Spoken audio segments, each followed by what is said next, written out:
on Signal of the name of this village.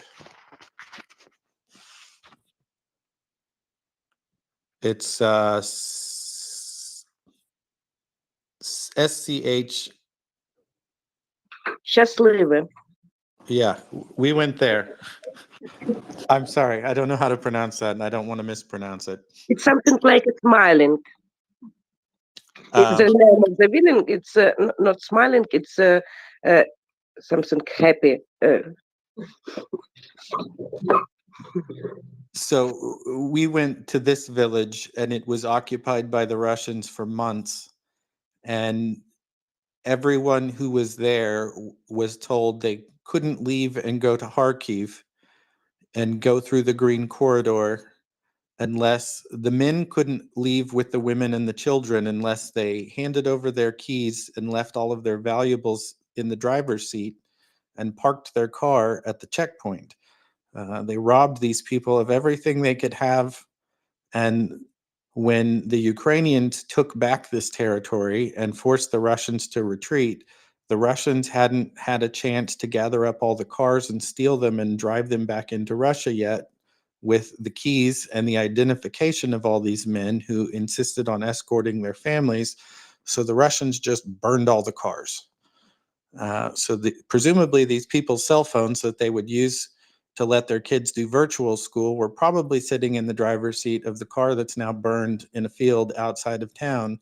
And if these people don't have a bomb shelter in their school, in their rural community, then legally they're not allowed to teach their kids anything. I mean, it's not a great situation one way or the other. In that specific community, I know Pete wrote an article, and I didn't even know this story, but they don't let their kids go outside still because when the Russians left, they set up grenades and tripwires and booby traps in the neighborhoods to try and kill people when the Ukrainians came through town. And they know where most of them are. And they've even told the kids to stay away from them, but they don't know where all of them are. So do you let your kids go out and play, or do you just keep them inside all day long?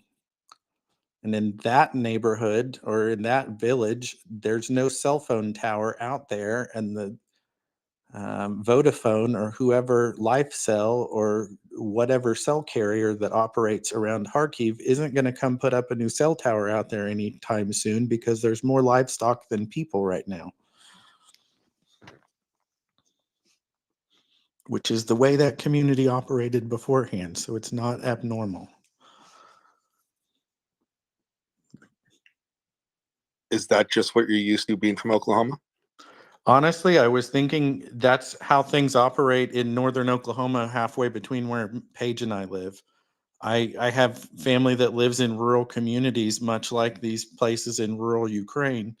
And the difference for them is when their cell phone tower gets knocked down, it's because a tornado hit it and some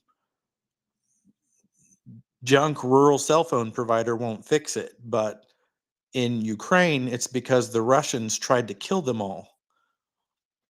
And now people like Annika and her sister and Andrei and all of the other volunteers at Kharkiv Humanitarian go and drop food off to these people. And they don't even have the ability to call Annika and tell her what they need because the cell phone tower got destroyed. So they can't make a phone call. If they don't have a ham radio, they just have to wait until Annika shows up again. Or they scrape enough money together to give the one person who has a lotta in the village that didn't get burned. And that one person in the village drives all the way to Kharkiv and buys stuff for the whole community. That's how they do it. Because gas is still $4 a gallon there, even though you only get about $100 a month in a pension.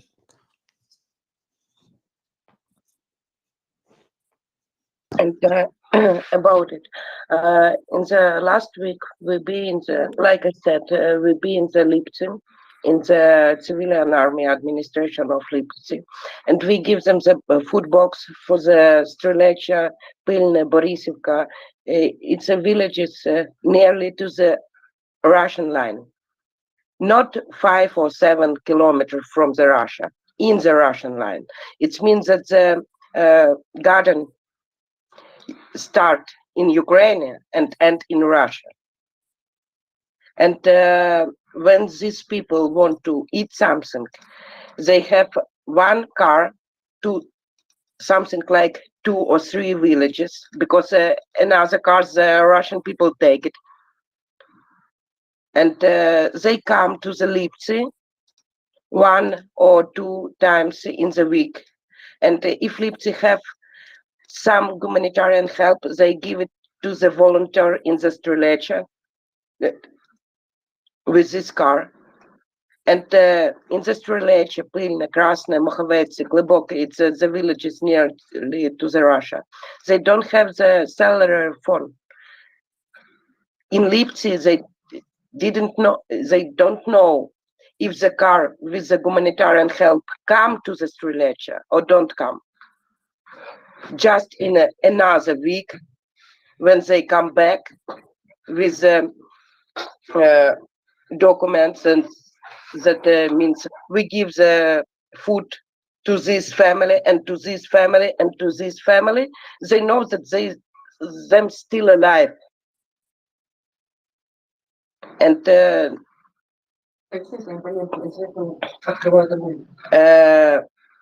we can't go to the block post nearly to the Strelecha, because they start to fighting with the car, even the volunteers' car, because they don't know who is it. It's a Russian car or it's Ukrainian car. And I think in these villages, people happy just when they can come up in the morning.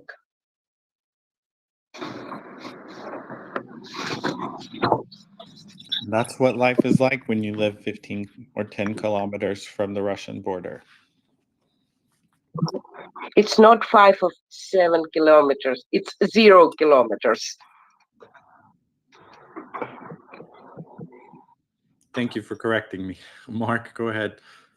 Yeah, thanks, Ryan. You know, for the last 18 months, I'm sure like most of the listening audience, I've been constantly looking for news coming out of Ukraine. You know, a lot of it and what's happening on the war fronts, is there progress, is there not, that type of thing.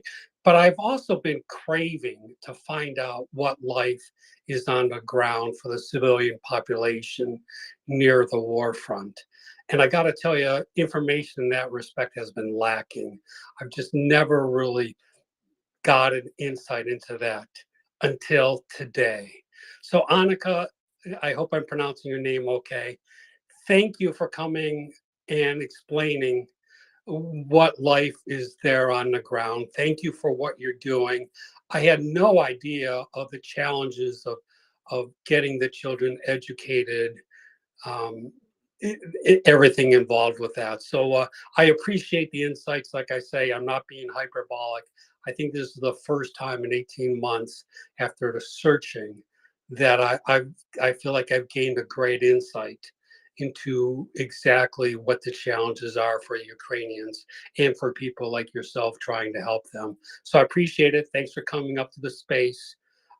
It's just wonderful. All righty, and thank you for that. Thank you for everyone who has joined us here in the last 2.5 hours. It was exceptional. Yeah, cool. Спасибо. Ryan, we need to switch you out now as we are preparing for the nuclear power discussion with Eugene Schwagerhaus, Mark Nelson, DJ Clear, and JK. So with that, I would then cycle up David, if you give us a moment. So then we'll give it a go here and we'll clear the panel a little. And Maria, you're always welcome here, as all our Ukrainian friends are, and we will be glad to have you back whenever you have time. Feel free to stay with us.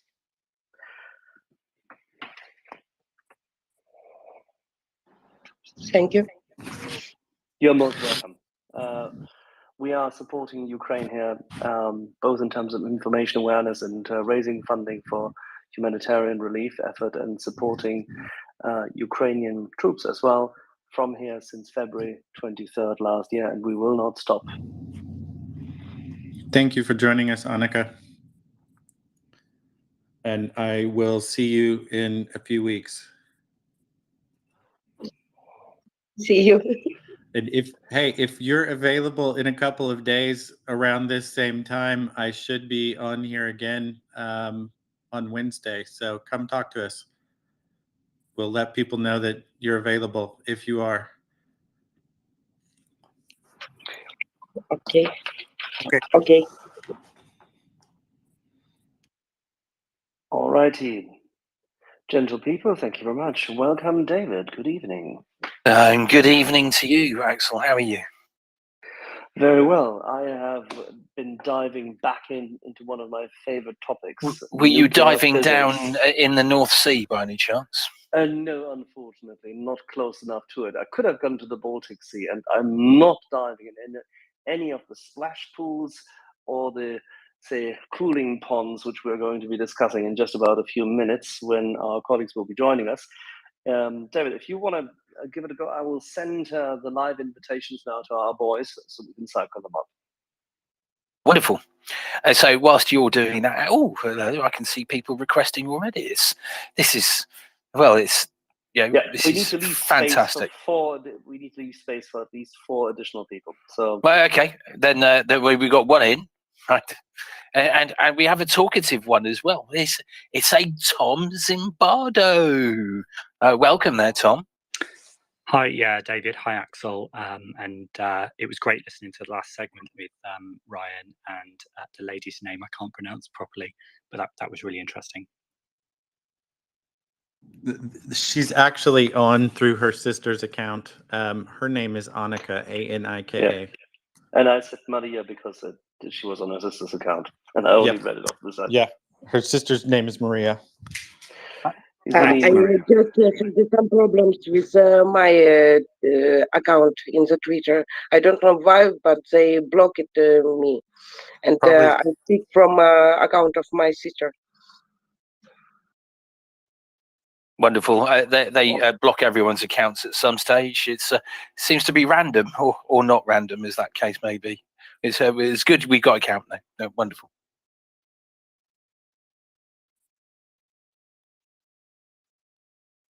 I double tapped. I was talking to myself. There we are. Right. What else? I would like to say I have been keeping abreast of everything that's been happening today. I haven't. The only thing I've been looking at really was they finally pushed out the data from Sentinel, so I was able to look at the new satellite data for the Novokhovka area. That's quite interesting, and I'll update that that animated GIF I've been making of how little water there is in the dam around the Kovka area, and there's even less. There's a surprise. In the summer, the water might evaporate or drain away. How does that happen, Doman? Gravity, David, I think. Yeah, well, is it? There we are. But how does it go up in the air then, Doman? What, the dam? No, the water. That's called evaporation, David. Oh, well, thank you very much for that. So not gravity. So have I caught you out in a lie? That You managed to confuse him. if I was answering the question I thought I was answering, then no. I caught you out, Doman. Finally, I knew our goody two shoes would eventually become true. Right. Yes. Anyway, well, I've been down in Brighton. If anyone is in the Brighton area, I could have waved at you, said hello. If only our friendly bass guitarist, if I'd have paid much attention, I could have said hello to him as well down there. Were you peering at someone? Yeah, well, I did. I mean, I was actually talking to people. That was people I've not spoken to in a very long time. It was an interesting process, very interesting. And And in some ways, I got a better conversation than I did with my peonies. Only in some ways, because my peonies tend not to disagree with me.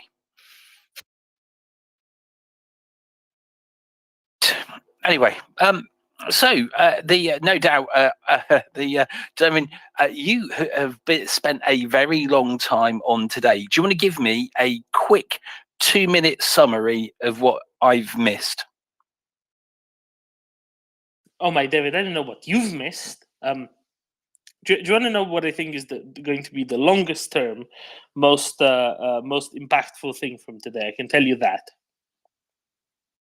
Oh, go on. Okay, so there's something called what I would probably call Eurojust, and it's probably called Eurojust or Eurojust or something like that, which is Eurojuice. Something like that. It's the European Union Agency for Criminal Justice Cooperation. They've set something up starting today. An international center for the prosecution of the crime of aggression against Ukraine. There were a number of people there, including the person who runs this thing, the Ukrainian prosecutor general, as well as Karim Khan, who's the prosecutor of the International Criminal Court. You know, the one that had to process the indictments for Maria Lvova-Belova and that wanted war criminal who goes by the name of Vladimir Vladimirovich Putin. Him. So I think that's quite interesting. There was also a delegate, an assistant attorney general from the US DOJ. There's the justice minister from the Netherlands joining in, and basically they've started a new kind of collective project on this, because crime of aggression is something that's very obvious, but it's very difficult to prosecute. You won't find a whole lot of cases where it actually ended up in court and especially was successful. But I'll just leave you, because I see that it's the bottom of the hour, I'll leave you the quote from Prosecutor Khan from the ICC. Out of true darkness and suffering that we have seen across Ukraine, we have also seen light emerge in the building of new partnerships towards accountability. Oh, that's wonderful, isn't it? Wonderful. Right, and maybe this is how the new world order is going to start behaving. Oh right? God! When Don't countries do things don't like use this. those words. We're going to have the conspiracy theorists sticking left and right. Yeah. How about the implementation of the a thorough implementation of the existing world order, David? Can I just say a great reset, Damon? Oh gosh. You are teasing. All right. I was teasing. I'm just trying to. Mark is here. Hello, Mark. Yeah. Hey, just Mark is here. working out the speaker on my phone. Give me 1 moment. No problem. Take your time. We have DJ also with us, and I've just sent an invite to our friend Eugene Schwageras again. Eugene, if you can check on your phone, bottom left, then it would be good if you can either accept the request or request yourself, and we'll cycle you up. And Axel, if you could be on the lookout for James Krellenstein at JB Krell. He's run some helpful calculations for us in the lead up to this space, and I'll want to call on him.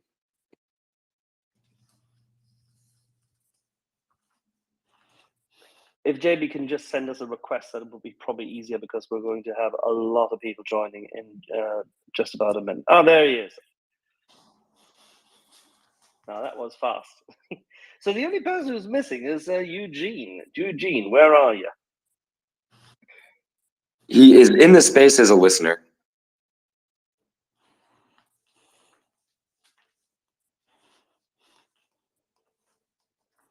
And here we go. The honored guest, Eugene. Good evening. We seem to be complete for the moment. Eugene, can you hear us? Yes, all good. Hi, everyone. Excellent. Hello there. And a good evening also to you, James. We haven't had the pleasure yet, but very welcome to MriyaReport. Thank you. I'm glad to be here. It is a pleasure in these more than just interesting times. I mean, the reason why we all are here together, obviously, is that it's not just topical, but it's also absolutely necessary that we provide a little bit more of information and create a bit more information awareness as to what we actually know and what really is available, what are the potential cases, and what are the outcomes if and when the Russians were to play a card, which nobody would hope that they would do at Zaporizhzhia nuclear power plant. Now, there's many things which have been going on. Even today, we've heard that Zaporizhzhia nuclear power plant has been reconnected to the grid to the south, which was an interesting piece of news. I have only seen 2 verifications thus far. Doman was throughout the day on the program and probably has followed that closely, but that came in around about lunchtime, right, Doman? Although, Axel, if I may ask a very provocative question that we either don't have to answer, but I want to do it in some ways to slightly frame our conversation about nuclear risk. And that is, if somebody offered Ukraine, either the president or his administration or a vote to the people, sacrifice your plant, it's damaged, and if that magically made Russia completely pull out from your entire country, would you do it? The reason why I pose such a ridiculous question, a silly question in some ways, is because there are people who make a very real argument that the fall of the Soviet Union can be linked to the exacerbating effects of Chernobyl blowing up, which of course damaged a great deal of Ukrainian territory, and it eventually led to the closure of the Chernobyl nuclear plant years later. I'm not saying I think Ukraine should do whatever it takes to conquer the plant, up to and including a full assault that could lead to damage. I'm just wanting to say, if we're going to talk about nuclear risk versus nuclear panic, and if it has issues of sovereignty and who is going to suffer from the effects of a nuclear problem that we end up talking about or mooting, especially with our technical speakers here, can run through the timelines of any unfolding accident, depending on people's different questions about starting accidents. I think it's worth saying, if the nuclear plant is a big enough risk, then maybe it should be used as leverage by Russia, and Ukraine should do anything that Russia says, including not exist, if the risk is everybody on Earth dying from Zaporizhzhia having a disaster. If, on the other hand, the stakes are the loss of a $20 to $30 billion industrial facility, if the stakes are changing the acceptable uses of territory around the plant for some period of years, like at Chernobyl, if the stakes are panic with no medical basis across much of Europe, then these are more interesting questions that take us into perhaps very valuable hypothetical territory as opposed to useless hypothetical territory. So I'll stop there and just say, we have speakers who can answer to a great level of detail and with great authority almost any question that can be brought up from the audience. And I get credit for some of the people's work that we're going to have on tonight. I've worked hard to get people who can offer up in their own voice some of this excellent information. But I just wanted to add that as framing, because I will probably tonight be doing more delegating of questions than I normally would. With pleasure, Mark, and thank you for framing this out. It is important. It is absolutely vital, and you are right. This is a risk assessment. President Zelensky has made it clear how he sees it. Kirill Budanov has made what kind of risks he envisages from the data he has. Now, I'll start with one thing. Today's IAEA statement came out, however, Grossi highlighted that this is data from his last visit. So whilst people were quite excited to hear that supposedly there are absolutely no mines around the cooling pond, at least not visible, or in the cooling pond, God forbid,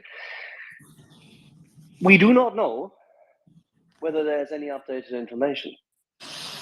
And Budanov says there might be. As a consequence, we should be very careful as to what we wish for and what we rely on. But the statement today, I don't know who wants to start on this matter, maybe Eugene. The statement today had a couple of clarifications in there, which were quite important. Eugene, how do you read what Mr. Grossi stated? Yeah, thank you very much for this introduction. Very many thought-provoking questions. In my mind, the most important purpose of this conversation in such a broad forum is precisely to prevent unnecessary panic, because this is a weapon, as Mark mentioned, and that's how terrorism works, right? So you overestimate a risk of something as opposed to taking it and processing it and acting upon it rationally. There are a few pieces of good news. They're not necessarily related to today's IAEA report, but somewhat connected. So one piece of good news is that the plant is quite unusual in terms of water cooling means. It has many options. So these sprinkler ponds and cooling towers, the wells, water wells, like artisan water wells, and also connection to an Enerhodar water supply system. So all these diverse means of cooling water are all, in principle, at least available. So reading or assuming that the immediately adjacent to the plant cooling pond is the only source of water is slightly misleading. The second piece of good news is that we know for certain then that the reactors were shut down for a long time, for several months, to the point that the decay heat from those reactors is so low that the cooling needs are very modest. So and very sort of easy to imagine as a human when people say gigawatts, megawatts, this all sound the same. But if you say 1 kilogram per second per reactor of water will do the job, that's much more, may have a calming effect on people. So not quite garden hose, but maybe a fireman hose, slightly bigger flow rate. So maybe also to say that there are a couple of good news. The last thing I wanted to mention is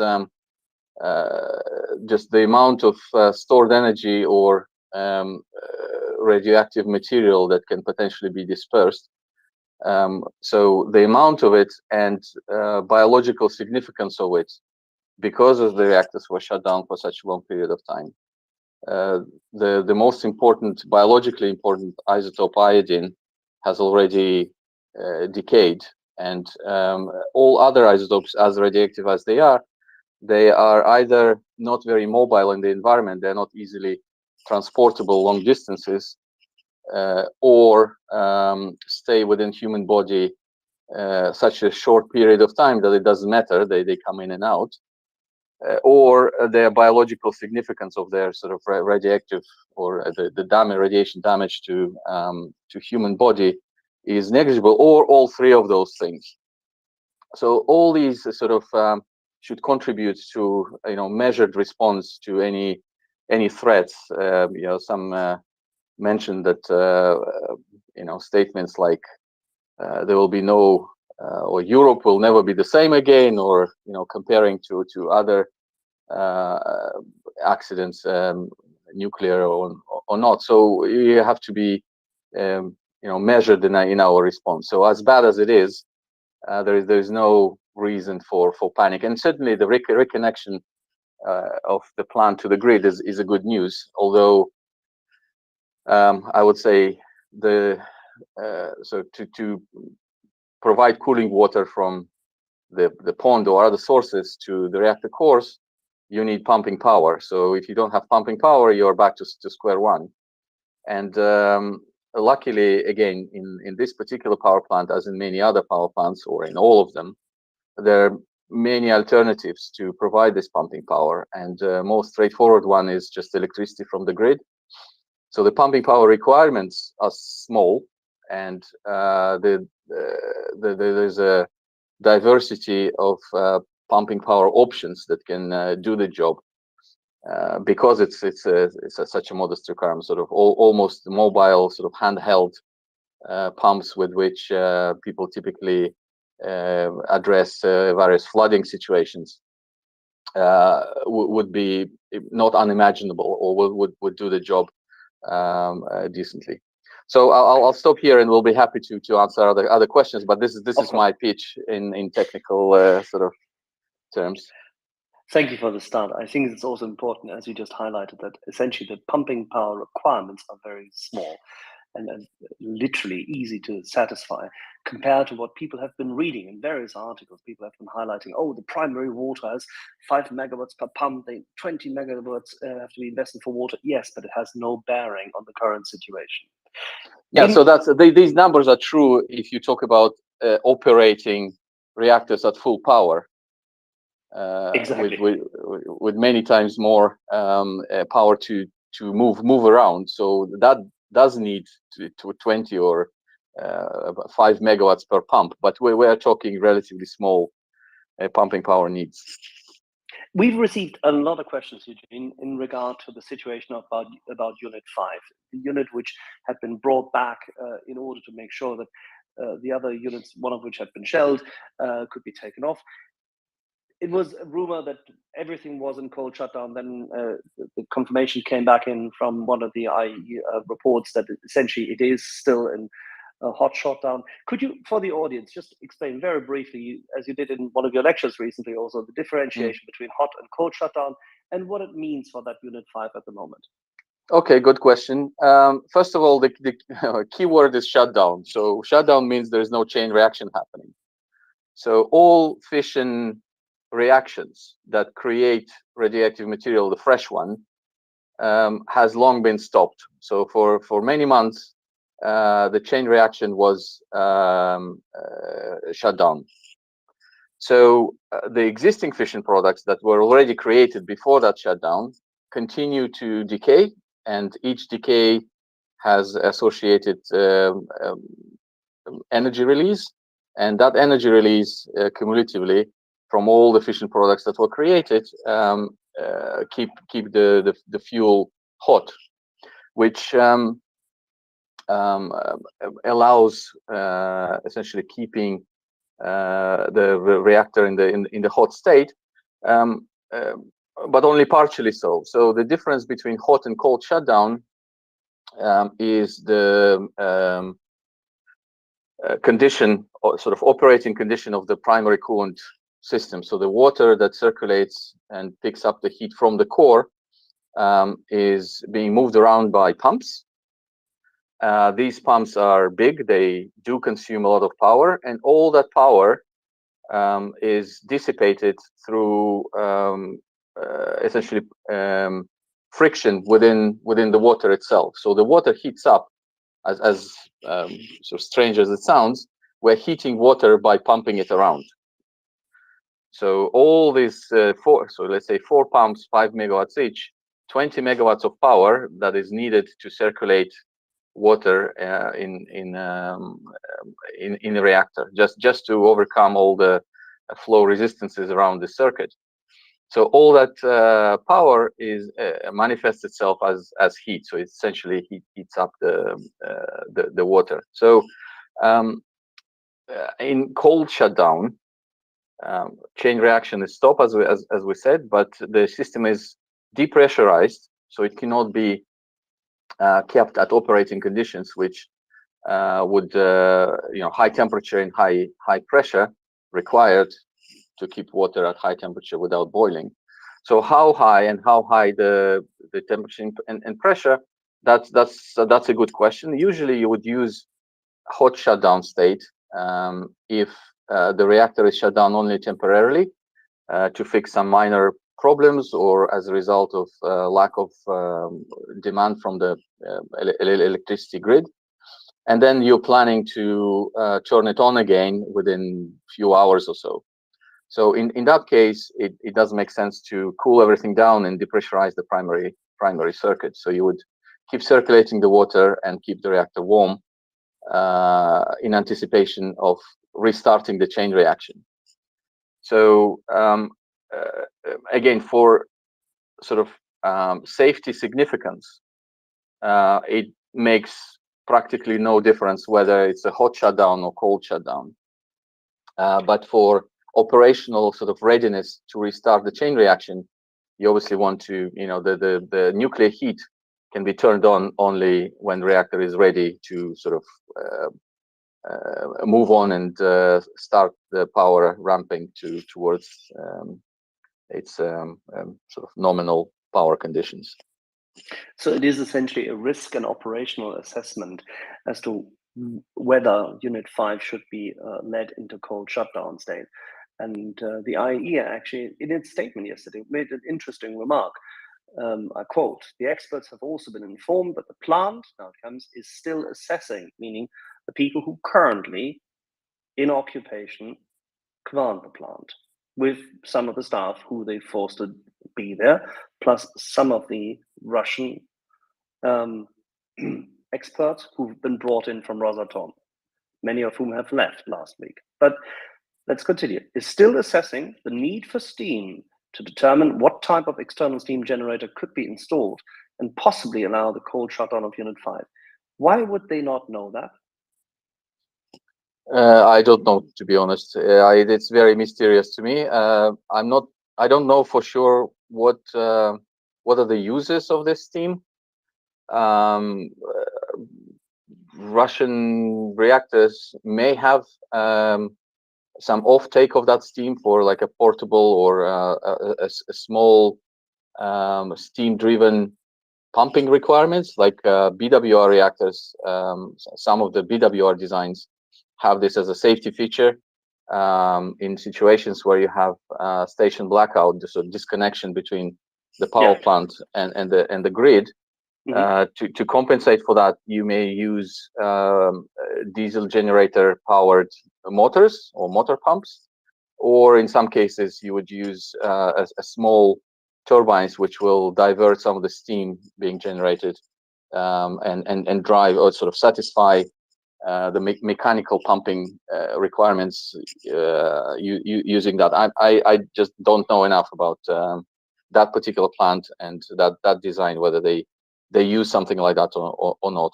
There were some speculations that you need steam for other processes, and maybe even, well, in the winter, there is definitely a steam pipeline to Enerhodar to just for district heating purposes. But middle of the summer, I doubt it's needed, and I'm not aware of any other kind of essential industry within that city or in the vicinity that would require large quantities of steam for some strategic reason. And I also don't know why would you need large quantities of steam internally for running the plant itself. Yeah, I was about to ask the same question to Olga Koshana earlier today, but couldn't reach her directly. Maybe we could clear this up tomorrow, because it was quite mysterious, and the comment was interesting because it repeated previous notions that there was steam required for the site. This is what also the IAEA has always stated. Now, very briefly before we go to the others, spent fuel inventories. In your recent lecture, you highlighted this as well. How much is in wet storage, and what does it mean for to say, what could technically go wrong if something were to blow up? Similar situation as with reactor cores. The fuel in ponds have been out of the core for even longer, so the amount of activity or radioactivity is even smaller. But just like with cores, if you have a mismatch between heat being produced and heat being removed, so if you don't cool something that produces heat, it will increase in temperature, and that increase in temperature will eventually damage the packaging of that fuel. But let's assume it is damaged, and as we all know, there's a threat of if zirconium, which is the cladding material for fuel pins, heats up to high enough temperature, it will exothermically react with water or with surrounding steam and essentially disintegrate. So that will lead to fuel pellets to become loose and accumulate at the bottom of that container or create a pile essentially. So if that pile continues to be deprived of cooling, it will continue to heat up. And I mean, there's no, it's just nature. And if it's hot enough, it will melt until it reaches the geometry of the pile for self-sufficient cooling. So I don't think China syndrome is relevant here. So the heat generation is very small, comparatively speaking, and it's the pile of broken fuel will cool itself eventually when reached a sufficiently sort of large surface area for cooling by surrounding materials. So more importantly, what does it mean? So you will contaminate a package, whether it's a spent fuel pool which sits inside the containment, which is, containment are there to contain. And if this process happens within the containment, the environmental releases will be negligible. So they're designed for these kind of scenarios. If we're talking dry casks stored in a parking lot nearby, well, it's not a parking lot; it's a designated area, which was created in the early 2000s in response to sort of the contract for taking spent fuel back to Russia, either expired or just been disassembled. It's no longer active. And in the absence of better options, the decision was made to create this dry cask storage, which is even better news because the fuel is cool enough to cool itself by natural convection of air. So these fuel assemblies are essentially sitting in open air, of course, encapsulated in steel container and protected by reinforced concrete shield. But nevertheless, the cooling needs are so small that the air will circulate naturally and cool it. Even if you blow it up, the energy release or the rate of energy release by this fuel is probably insufficient to create any kind of chemical reaction to melt it. But more importantly, even if everything melts, the important isotopes have long decayed. Non-important isotopes are not important because they are not biologically important. They are not transportable by in the environment, or they don't stay in the body long enough, or all of those three things. Mostly all of these three things. So as Mark mentioned somewhere in some forum recently, contaminating parking lot, yes. So minor nuisance. Death of Europe, absolutely no. This is total nonsense. Yeah, I think we should meander through that topic as to what is actually happening. We've had this discussion here a couple of times, and also last year when both you and Mark were here, and Mark has been with us many times over, that essentially the fear mongering which is ongoing by Russia is the key element in this, and that's why I wanted to have all four of you here so we can calmly dissect it. At the moment, the worst impact on Ukraine is that Ukraine does not have enough electricity. The second worst impact is that the fear-mongering is having an impact on political decision makers, and to an extent the public, to which these decision makers, if not report, then at least listen to or call the polls. But what about this level of risk which we really have? Can we go through what would happen in the worst case scenario?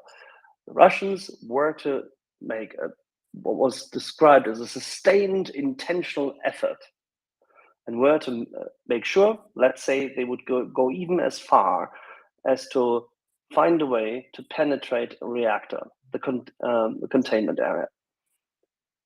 Now, apart from the fact that this is very difficult to do, extremely difficult, if not outright Do Very you want hard. me to Yes, start please. or Yes, okay?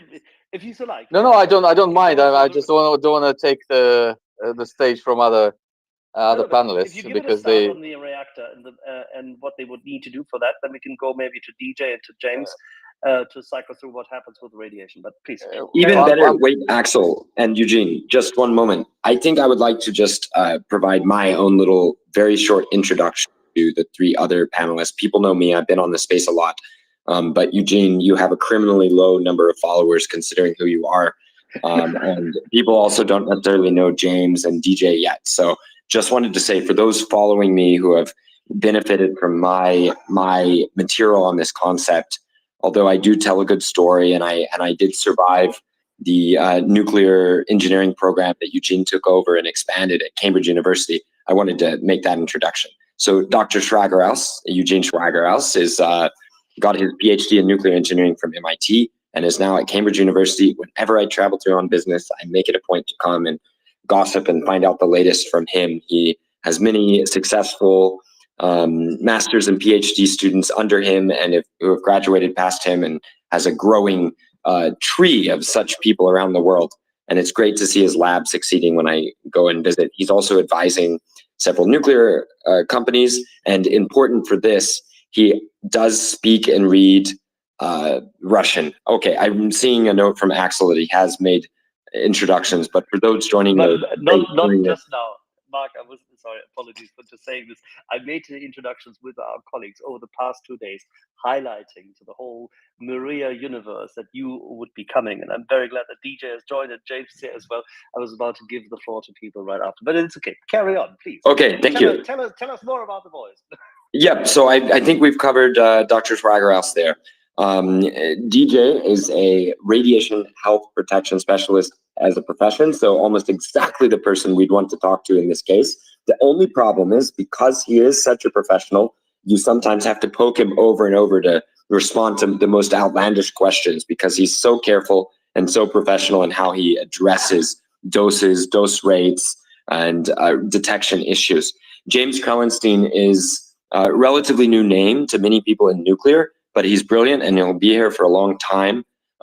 He has an encyclopedic knowledge of various types of power plants, of the systems within him. He's one of the only people that can sit down with multi-100-page reactor technical documentation and chop through it all, learn it all, memorize it all, and do his own calculations and expansion of same. So I've found that in the few months that I've known James, I've started to rely on his wisdom more and more frequently. And he is almost overly honest and willing to say anything he thinks about nuclear status, different plant designs, nuclear accident scenarios. And I've asked him specifically to come on with a very specific set of calculations I wanted him to prepare, including updated power ratings of these reactors. In other words, how much heat is still coming out of these shutdown cores and therefore needs to be removed in order to prevent certain types of accidents. That's not to say that there's any more danger than what Dr. Schwagerhaus said or what I've said in the past spaces, but James has the numbers, and it's sometimes just good to hear, a certain number of megawatts and a certain number of hours before intervention would be necessary to protect even the equipment, much less to protect lives in Europe. So those are the three little intros I wanted to make. Do yourself a favor, send them a follow, pester them with questions, send me questions through DM, and we'll try to get to those we see. And if we don't get to them tonight, well, I'm sure we'll find time to answer in the future. All right, carry on, Axel. If you don't manage to answer and address all the questions tonight, you have to come back tomorrow. All righty. Let's put it this way. So as to the, you touched upon the heat, and that's a very good base to start with. What are the cooling water needs, which actually are currently being addressed by the cooling pond? And what is the risk associated with a cooling pond whilst being replenished by essentially rain and the likes, and also from the inlet, as I understand, and pumping water into it? What are the cooling water needs which may be at risk with the cooling pond losing a centimeter a day? I think that's your sign, James. Carry it away. So I think, in thinking about, let's thank you, by the way, for this opportunity to talk. I think, we should be clear here that, as I think everyone has said before, because these reactors have been shut down and not critical for months and months and months, the actual amount of decay heat that is being put out by the fuel in the reactor right now is pretty low. It's, the calculating this is a little bit hard because we don't know sort of the state of every fuel assembly in the fuel, but you just assume on average, and this is a pretty conservative estimate, that we're kind of at the end of the core life for the entire core. That's a very conservative estimate. We're probably on the order of about a megawatt thermal of core decay heat right now, assuming there's about 90 metric tons of fuel in the reactor core. And we've been offline, the reactor has been shut down for around 180 days. And that's really not that much heat. If you think about this, this is really equivalent to the heat of, say, a large car engine that's going at full load right now. It's going up a very, very steep hill. So you're basically using 100% of that engine, and that engine is being cooled. So we really are talking, at least in the reactor itself, we're not talking about a massive amount of heat. And what these spray ponds that we're talking about here at Zaporizhzhia are doing is they're part of what the American equivalent or the English language equivalent would be what's called the essential water system. It's essentially a cooling system that's used for the safety critical systems inside the power plant to keep that reactor coolant at the temperature we want it to. So if we have the system at hot standby and hot shutdown, obviously the reactor is pretty hot and it's pressurized, but we can also select essentially to keep that water at a relatively low temperature and the reactor system not pressurized. So we're not really talking, because the reactor has been shut down for so long, about a really huge amount of heat. In fact, this is an amount of heat that people deal with machines giving off in their daily lives every single day. And, I want us to think about a situation, just to give you an idea, I think about how much we're kind of a little bit overestimating the danger here and the complexity of dealing with this issue, is to imagine a worst case scenario. And for whatever reason, we completely lose those spray ponds, whether that's just the water goes completely out of the ponds. Obviously, I don't think that's going to happen at all. There's no indication that it would. Or if we have, a really worst case scenario where we have a total station blackout, that is, we lose offsite power and we lose emergency power at the plant. And because the reactor is just not giving off that much decay heat anymore, the existing systems inside the plant are actually pretty robust and would give the operator literally days before we would really have to figure out a way to get a new sort of cooling water source into the reactor. So the first thing that we just would think about what would initially happen if the reactor system, if the reactor is depressurized, is that there's a lot of water inside the actual reactor, and that would first have to start to boil itself. And what you would do, essentially, what the operators in this situation would do is they do, we call this in nuclear engineering diving, or DIV. We call it depressurization, water injection, and then venting, right, is the basic idea that we would do to keep the reactor protected. So the first thing that we would do, essentially, is just open some pressure relief valves, probably on top of the pressurizer, to allow the water that would start boiling inside the reactor coolant system, right, inside the reactor itself, to basically let off the steam. And we would have probably around 20 hours before we would really even just let the regular the sort of the water that's already just in the reactor system, before it starts really boiling down. And what's great about the VVER, which is the reactor type this is, it's called our VVER 1000, is that in addition to the water that's just naturally in the reactor and in the pressurizer and in the steam generators and the associated piping, we have these very, very large, the English equivalent would be core, what we call core makeup tanks, or accumulators, or hydro accumulators. There's these big 50,000 gallon tanks that are actually pressurized in nitrogen gas, with nitrogen gas to like 700 pounds per square inch, that sit above the reactor. So in the event of an emergency where we've lost all cooling and we're in the state that these reactors are right now, the first thing the operators would do would be open a pressure release valve that's inside the reactor system to allow steam to escape. That would allow a way for the heat energy being emitted by the decay heat to escape out into the containment building. And obviously that steam is taking not only heat away, but it's also taking water away from the system. So the water level will start dropping. And the first thing that we'll do is, when the water level gets a little bit low, is we'll open the valves that are associated with each one of these 4 accumulator tanks. Each one has 50,000 gallons, and we have 4 of them. We would just open those up, and that water would just flow right back into the reactor. So that would immediately give a huge amount of water back to it. And we would just do that, each time we would allow the water to continue boiling off. We would open these valves that would inject water in, and then it would boil off, and we would open the valve for the next tank, and the next tank, and the next tank. I think conservatively, and I can share these calculations if you would like. It's a little hard to go verbally through them, but I think a really conservative estimate would be just the water inside the reactor right now, the water inside these core makeup tanks or hydro accumulators. I think we have at least a week before we'd have to figure out an external way to basically get water into the reactor system.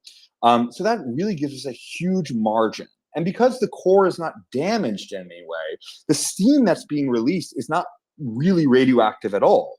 So even if we would worry about sort of the pressurization of the containment, all we'd have to literally do is open a door to the containment and just let that sort of non-radioactive steam out into the open. And that's how we're going to basically get rid of the thermal energy, of the heat energy that's being released by the reactor. So once again, we have between the water inside the reactor and these 4 big emergency tanks that are on top, that are filled with water and pressurized by nitrogen gas. They don't require any power to operate.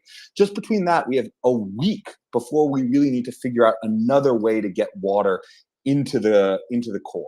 And at that point, we really are at a boil-off point that's probably, depending on which way you calculate it, I think probably actually equivalent to 1 to 3 garden hoses. And you can figure out, there's a lot of assumptions that you're making here about what the actual decay heat that's being emitted out. But what's key to understand is, unlike a nuclear power plant right after it's shut down or scrammed, the reactor system can be is depressurized or can be rapidly depressurized, which means that we are in a situation where it's relatively easy to get that water back into the reactor system. And this is, once again, assuming the worst case scenario. Not only have we lost the ponds themselves, but we have really lost, in fact, the all emergency power as well. And we're just sort of relying on the natural amount of water and the natural forces inside this reactor coolant system to protect the core. So this is, 7 days before, not only before we've challenged fuel or anything, literally before we're worried about just maintaining water level in the reactor system. And once again, as I said before, to maintain that level would be a pretty trivial situation, just a matter of getting some hoses at regular water pressure, could even be from the public city water supply into it. So I really do think into the reactor system. I do think, and I'll pause here, I really do think at this point, the ability of us to challenge the integrity of the fuel right now in the reactor itself is going to be very, very difficult, even assuming the worst case scenario would occur, that we lost both these spray ponds completely and we've lost all emergency power. So I'm not trying to underestimate, I'm not trying to apologize for what I think is a very deeply irresponsible thing that the Russian forces are doing by, sort of occupying this plant. But I do think that a lot of the media reports have been really, really, really overestimating the danger to the public, or even to the plant itself, frankly, in this situation, even if the worst case scenario happens. So I hope that was a little bit helpful. James, that is exceptionally helpful. And thank you also for highlighting that in a moment where there is a risk, you could simply depressurize and you would release non-radioactive steam in order to regain control. So there are mechanisms which the very professional staff on site still, even when they are stressed, can take in order to win more time. and it's a lot of time. It's like we're talking about a week of time probably. And once again, this is not a very complex maneuver to do. This is literally opening valves that are designed to do this exact, and these valves in particular, all of these valves actually can be opened by hand, even without any electric power, right? And because the containment is not particularly radioactive at this point, because the fuel hasn't failed in any way or been challenged, you literally could just go inside with a flashlight, and because the reactor coolant system in many cases is cool, you can literally open these by hand if you needed to in an emergency and do this, what we call diving procedure, right? Of depressurizing the system, injecting coolant water back in and venting the steam outside of the containment. And you could literally, in this, because the reactors have been shut down for so long, you could essentially, as long as you had a way eventually to get some more water back into the system, you could protect the core basically for as long as you needed to in this scenario. So feigning an accidental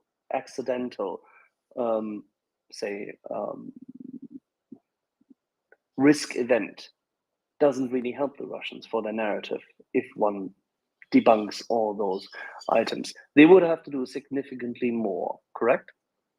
Yeah, I mean, you know, I think if the Russians really wanted to do something, I mean, they could bring the reactors back critical, and then all of a sudden, you know, the decay heat becomes much larger. They could, you know, do something like, but I think it would be pretty hard, short of doing something that looks very, very obviously intentional, like bringing the reactor back online only to cause an accident. It'd be pretty hard. As I think our previous guests have talked about, you know, because the fuel has been, you know, the reactor has been shut down for so long, the really concerning radioisotopes from a biological perspective that we worry about, like iodine-131, they've all decayed away or decayed away a lot. So even a really, really serious event like blowing up the fuel, the spent fuel casks, or the reactor coolant, or the reactor itself, it would not have. This would not be like a Chernobyl-like scenario at all. This would be, I think, a containable incident that would have maybe some, but I think it would have pretty minimal consequences outside of the site boundary. And now that it doesn't mean we should do this, of course. This is still a very deeply irresponsible position that the Russians are forcing the world into. But I do think that sort of the reporting about this has been a little bit not in line with the science and engineering. And I would go one step further, that we've already seen an incredible severe incident the Russians have done by, of course, blowing up the hydroelectric dam that we've all talked about and draining this reservoir. That has had catastrophic ecological consequences. I see it very, very difficult to imagine us getting anywhere close to those sorts of consequences from an event at this nuclear plant. Okay, then the last question in that regard, from your perspective, if you were to look at any kind of a release, would this be within the range of what Fukushima Daiichi was? It would be, I think, you know, once again, assuming that we didn't bring the plant, that the Russians didn't bring the reactors back online, I think it would be much less than a Fukushima-like event, both because the radioisotopes themselves, as has been noted previously, many of the most biologically significant ones have decayed away. But I think also, just to be frank, the heat in the decay heat is so much lower that the accident sequences that we saw at Fukushima and the speed at which they occurred, in particular fuel challenges, fuel melting, hydrogen production that caused containment to fail, that just is going to be incredibly difficult to have happen at a plant like Zaporizhzhia that has been offline for so much. And one more thing, just on a personal note, is that this plant in particular is very, very robustly engineered. And I not to offend any boiling water reactor fans on this chat, but I do think actually that this particular containment design, the VVER 1000 containment design, is much more robust to challenges than the containments were at Fukushima Daiichi. And I think that would also be a very, very, people should take a lot of comfort on that. And that even in the worst case scenarios, I think we have a very, very robust, very large well-designed, well-engineered containment protecting the reactor, and actually I believe for this design as well, also the spent fuel pool.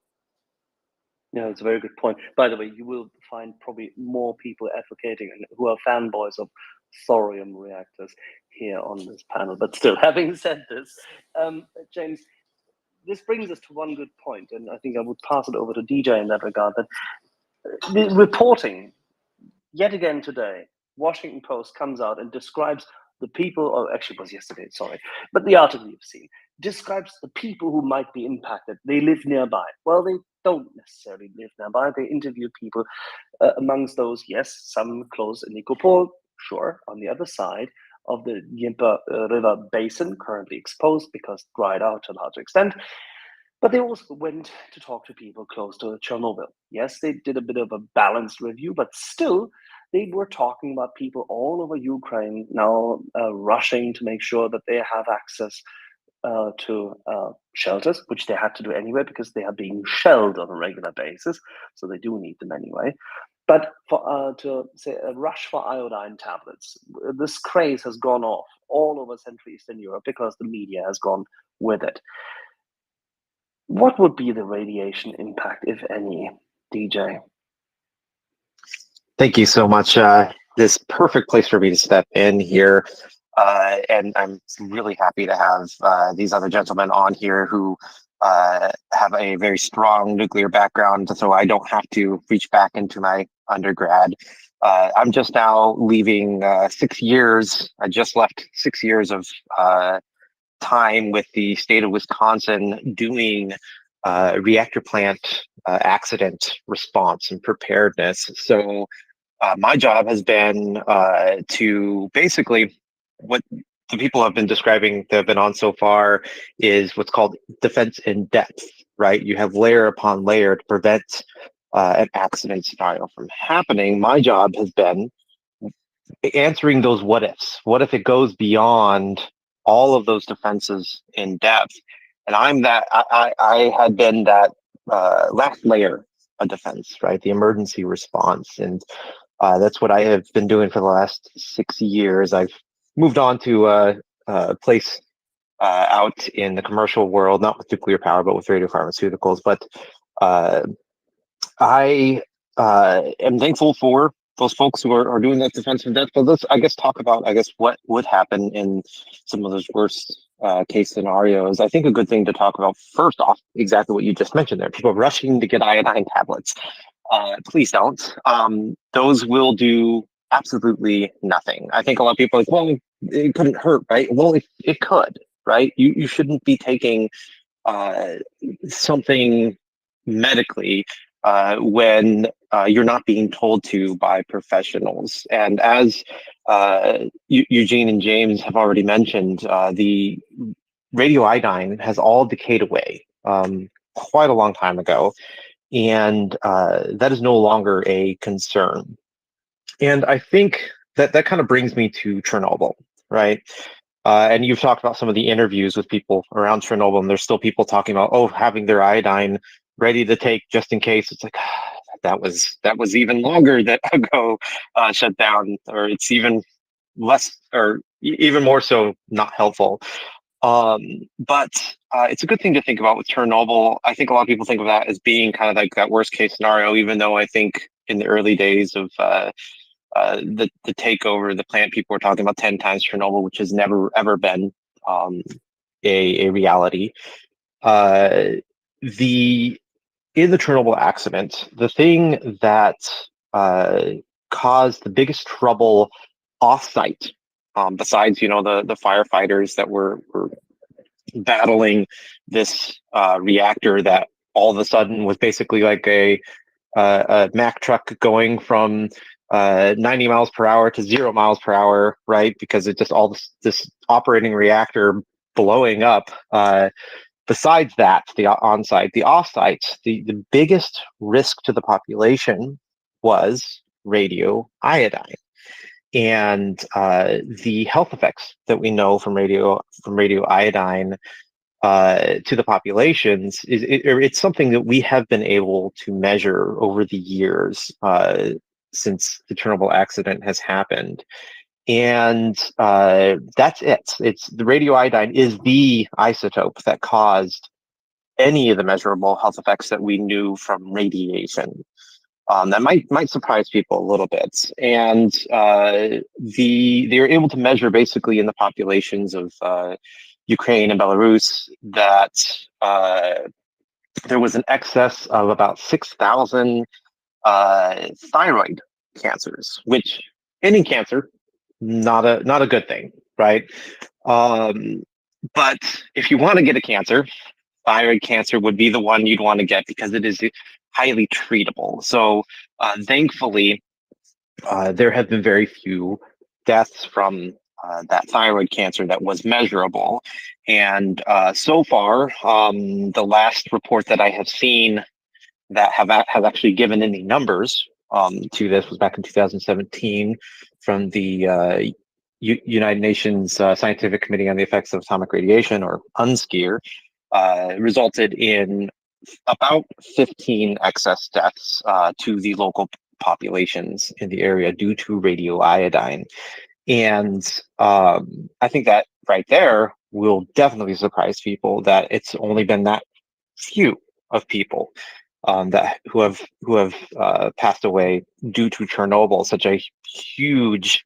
Everybody knows the name, the worst accident ever to happen, and it is now predicted that off into the future that number is not going to be nearly as high as what people had thought it was going to be. People were guessing numbers into the thousands, up to hundreds, or if you talk to Greenpeace, millions, because that's their MO.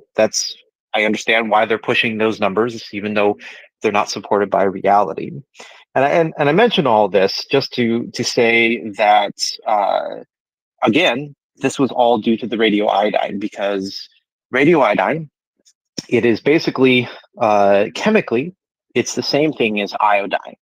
And iodine is anyone who has a thing of salt, at least in the US here, it says that it has iodine in it. It's a very common thing. Iodine likes to go to the thyroid.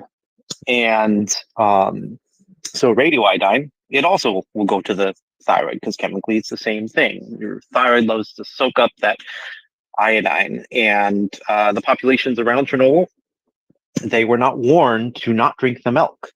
They were not supplied with proper amounts of radioiodine. Not radioiodine, stable iodine. So they had a iodine deficient diet. So their thyroid soaked up the radioiodine, and then that is what caused the thyroid cancers later on in life. And I know I'm repeating myself here. Again, the radioiodine has completely gone away in these reactor plants.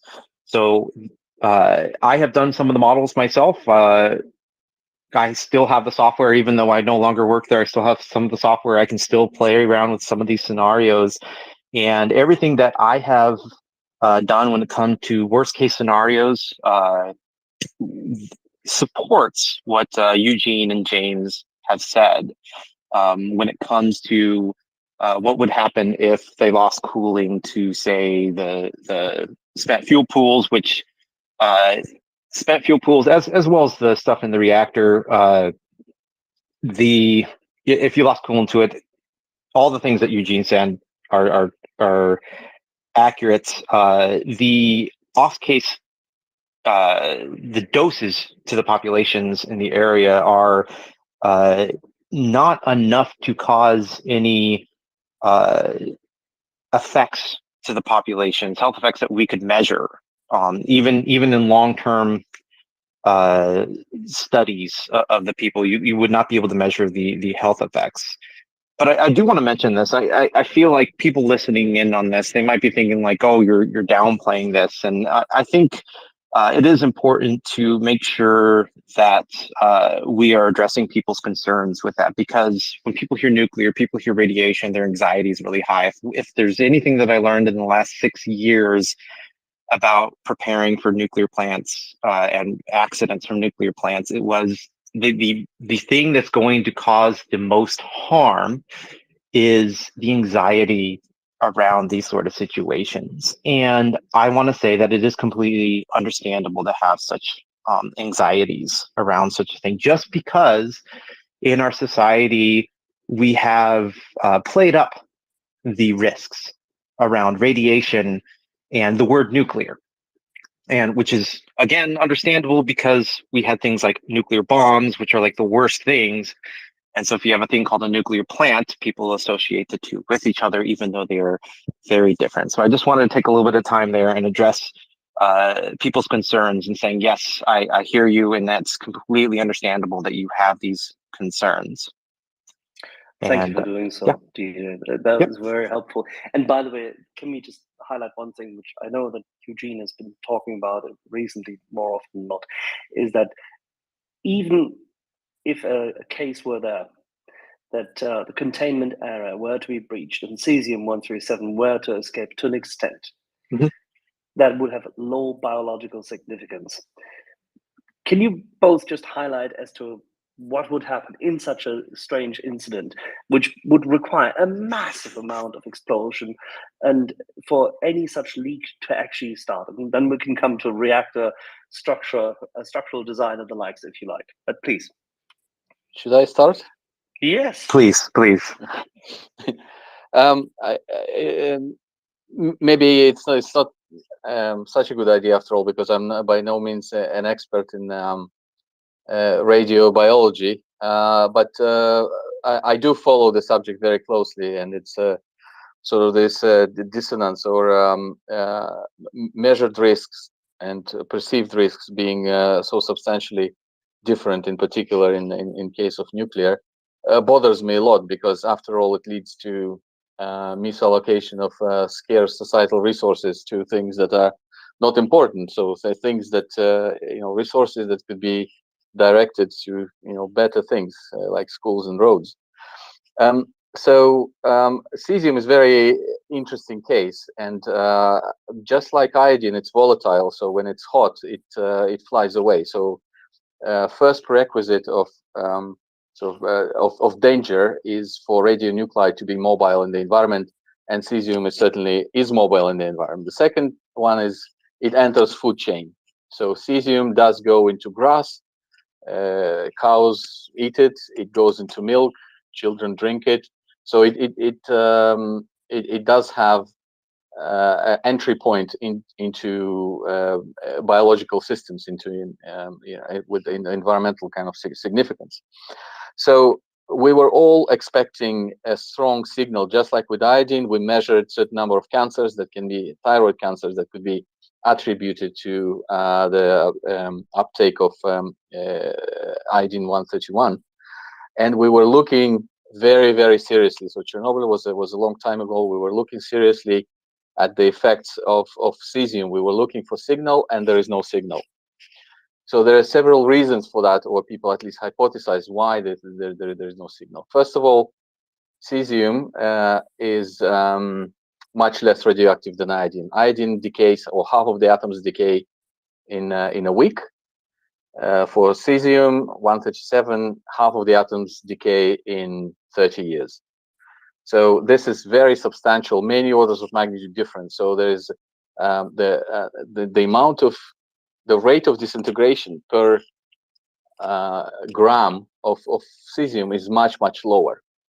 The second reason, it's biologically active, and it does enter human body, but it also exits human body relatively fast, so it doesn't stay long.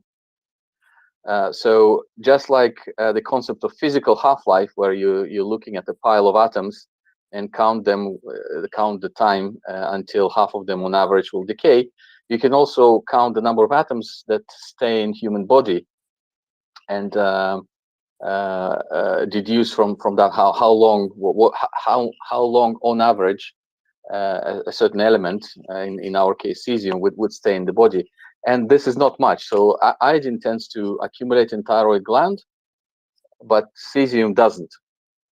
And the final reason why we don't see a signal from cesium is that it doesn't accumulate in a specific organ. So it sort of spreads already minor dose that it imposes on human body over the whole body essentially. So it sort of spreads the radioactivity across the body, which makes the damage to individual organs much smaller essentially. So this is my, I don't know, 50 pence contribution to the discussion. But I think it's important to state it's not for the lack of research that we don't see anything. On the contrary, we were looking really hard into the issue of sort of biological significance of radioactive cesium, but we haven't found a statistically significant signal from cesium contamination.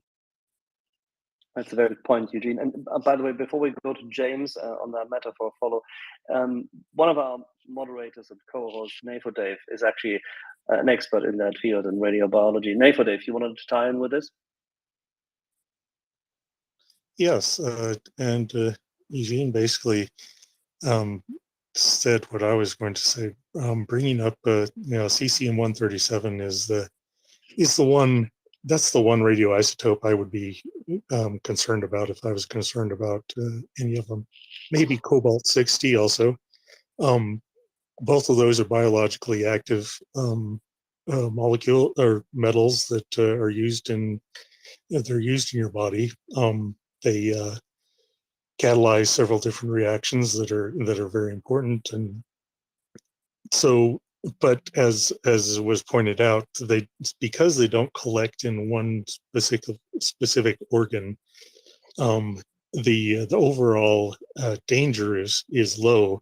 However, because I am a cancer researcher, I have to put in the plug that it's very difficult to do any kind of controlled experiments in humans with this type of thing. So I would be cautious in saying that there is, if it's minimal or there's no signal. I would say that it's much more likely that the signal is so spread out that it's difficult for us to measure. But we use cesium-137 in treating a lot of head and neck cancers because it's a very strong beta and gamma emitter over a short period of time, and so in those cases where we have to be very careful in the dose because it can cause significant DNA damage. And when you leave it in, if you have it stuck in your body for several weeks or months, it can be very difficult to tease out if the cesium caused it or if it was something else in the environment. So I would just be a little more cautious, but from what I've seen, you would need a ton of cesium-137 to get released from this reactor. And that was kind of my question. I'm not a nuclear physicist. I don't know how much, if this reactor was blown, how much cesium-137 would be expected to be released. Oh, that fits perfectly with Eugene and James. James, you want to give it a start? Yeah, so actually just I'm looking at some peer-reviewed research on that actually for this exact reactor model for the VDER 1000, which talks about source terms and in the actual amount of inventory we would assume of cesium-137, assuming we have a full spent fuel pool and we have 7 years of fuel assemblies in them and a full core that's somewhat fresh. So this is probably going to be a little bit high, but once again, as people noted, the half-life is relatively long. So we are on the order of between 500 and 800 kilograms of cesium-137 in the fuel and in the spent fuel pool, assuming those assumptions. But I just want to, before that seems like a lot, I just want to re-emphasize, given how low the heat is, given how long the reactor has been shut down and how sort of the spent fuel pool, the fuel in the spent fuel pool has been out of the reactor for years and years and years now, we really are talking about something that I think is very, very different from all of the nuclear accidents that we are familiar with. So even the ability of the fuel to fail its first defense in depth sort of barrier, which is literally the zirconium cladding that is surrounding the fuel pellets. That's going to take much longer. Even assuming we've uncovered the core and we don't have any water in the system, to progress to a point where we can actually allow those fission products to get outside of the cladding and even have a chance of being introduced into the biosphere.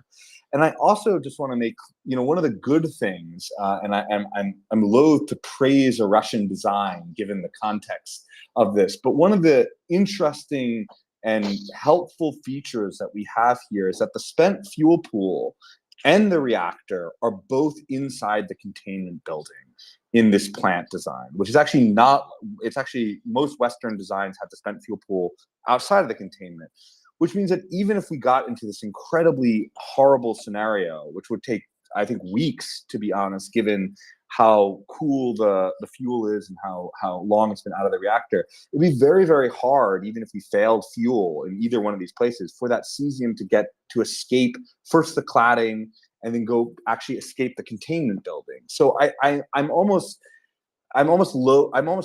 struggling from an engineering perspective to imagine how we could actually do this without just taking the fuel assemblies out and blowing them up. And there's a lot better ways for the Russians. If they want to, blow up a dirty bomb, they have thousands of nuclear weapons that they could use to do this. And this would be very hard, even if you wanted to get these sources, these fission products that are in the spent fuel pool or in the reactor into the biosphere. It would be really hard to do, given the design of this plant and given the many layers of defense in depth that we have here.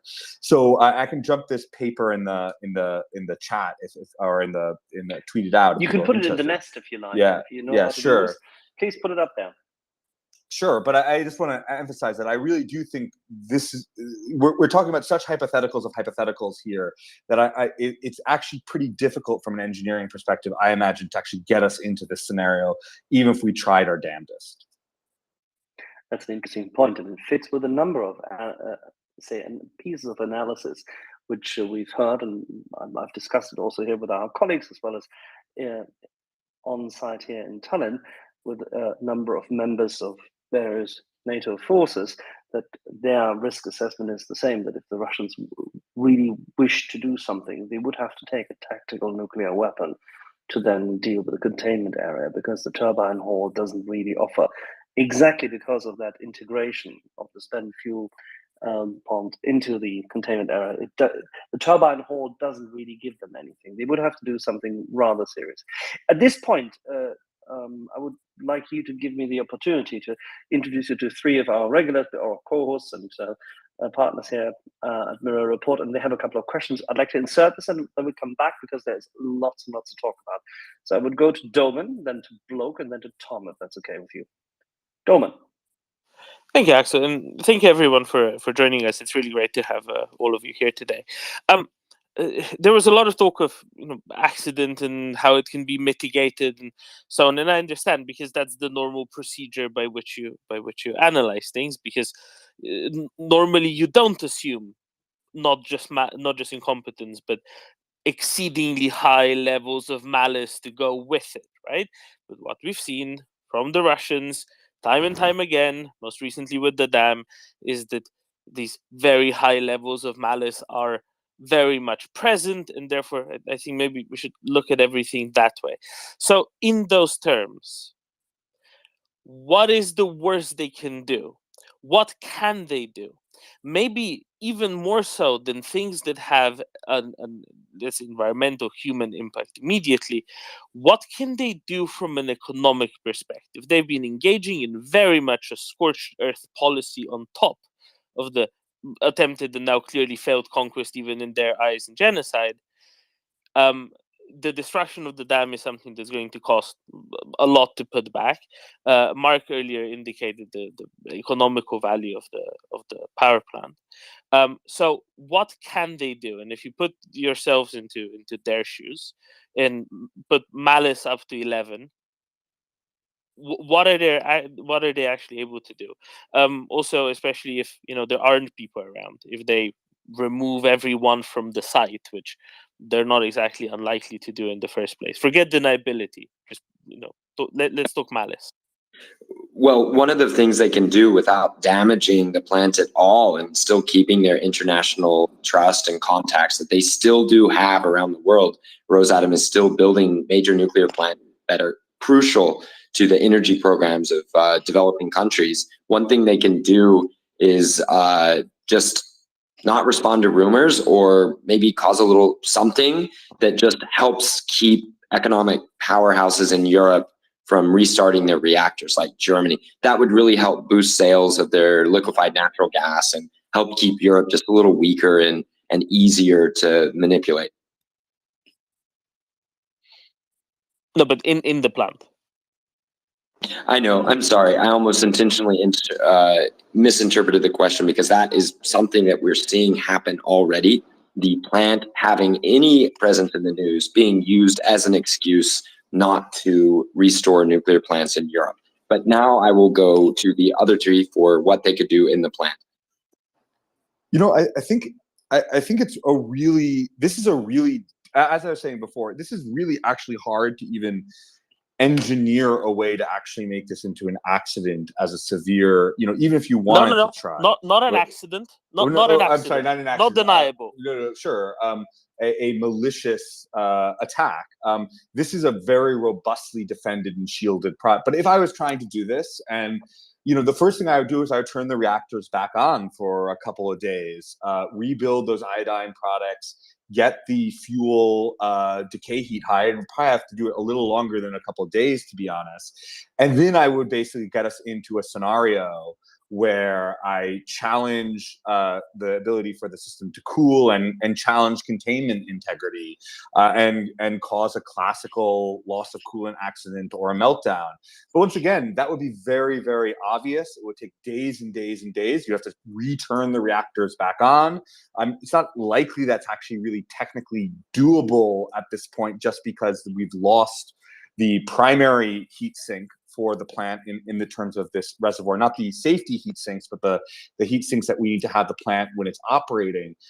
It's really, really difficult to get a very serious accident. And I would just ask this question: what if the Russians really wanted to do that and wanted to be obvious about this? They have a much easier way of doing this. They have tons of tactical nuclear weapons. They have tons of strategic nuclear weapons. They have tons of, you know, radiological weapons.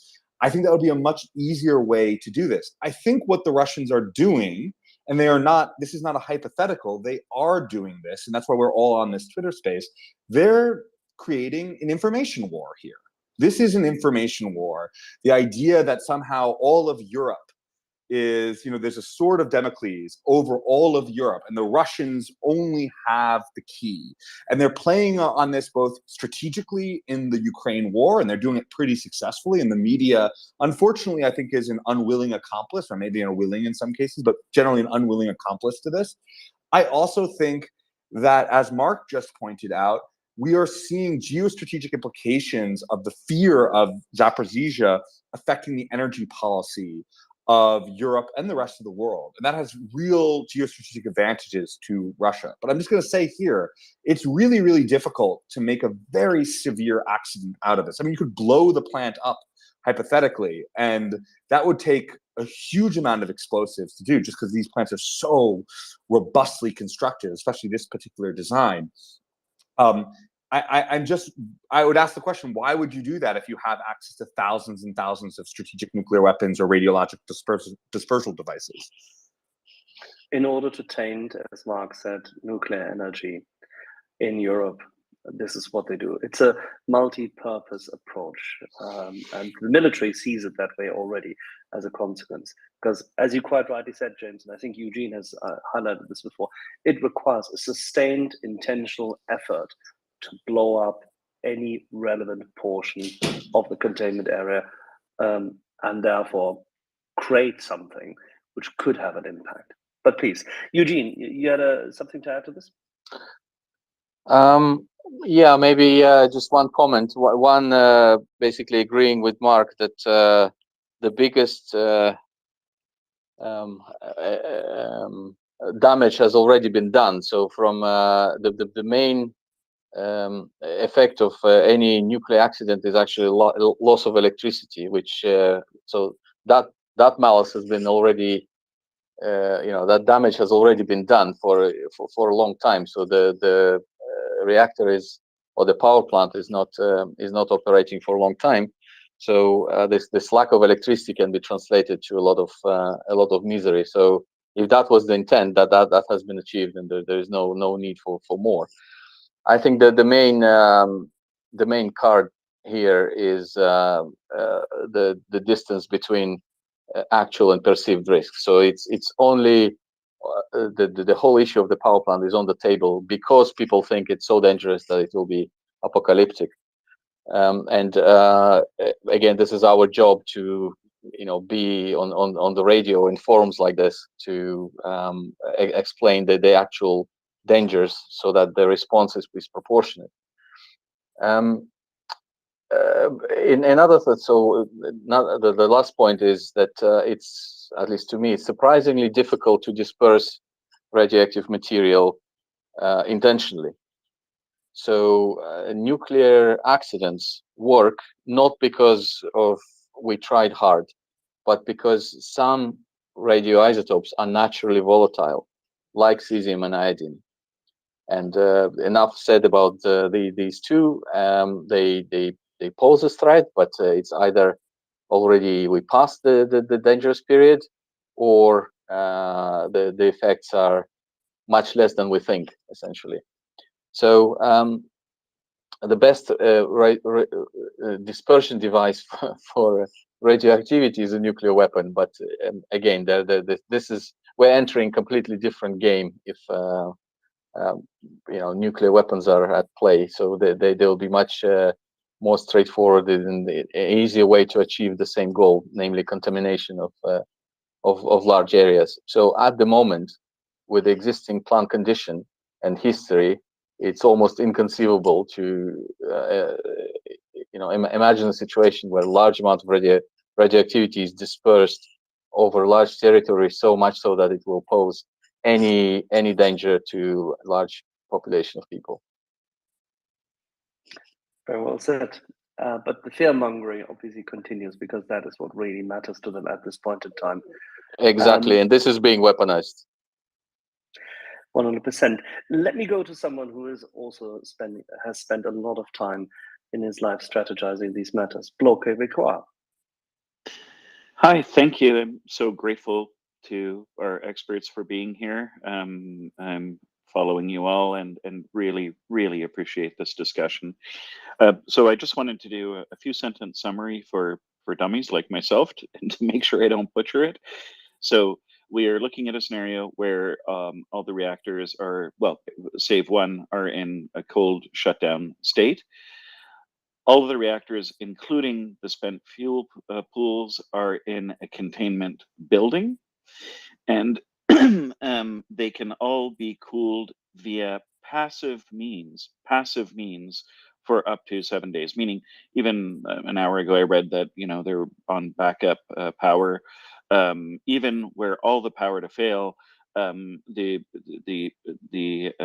cold shutdown reactors could be cooled by passive means for up to a week. And to top it all off, the most dangerous isotopes are no longer present in the reactors and the spent fuels. If someone could just, did I get anything all but wrong? One. Yes, Yeah. all but one reactor. Unit 5 is still in hot shutdown, but as explained earlier by both Eugene and James, it doesn't matter. Actually, Eugene was the one who touched on hot and cold shutdown at the beginning. It has no impact because the only thing which it really is relevant for is that you can restart it more quickly, and currently it generates only steam. And by the way, Eugene, we've touched upon this earlier. The question was we couldn't quite resolve it. It is still not clear. We've asked our audience, we've asked a couple of people, Dom and I have chatted about this, whether they are using the steam predominantly still for the waste treatment plant or not, because supposedly the district heating system has already taken up steam from the coal-fired plant for pure, say, water heating in the houses. But it might be that the steam which is used there on site is actually for the water treatment plant. We'll try to find this out. So, but other than that, Bloke, great summary. You're on target as always. So if we could just get the summary of the passive cooling, and then I wanted to ask about what I think is quite important, and that's the access the IAEA has to the plant and the monitoring that is present or not present, and what concerns, if any, you may have about those, and that's the main question. So if my summary is accurate, that would be great, and then let's talk about monitoring, if that's okay, as far as the flow of conversation is concerned. We will come to the monitoring because there was something about this in the IAEA report of yesterday, but I'll ask the question in a second if you don't mind. Can we maybe collect another question from Tom and then from Doman, and then we'll go through the panel. Tom.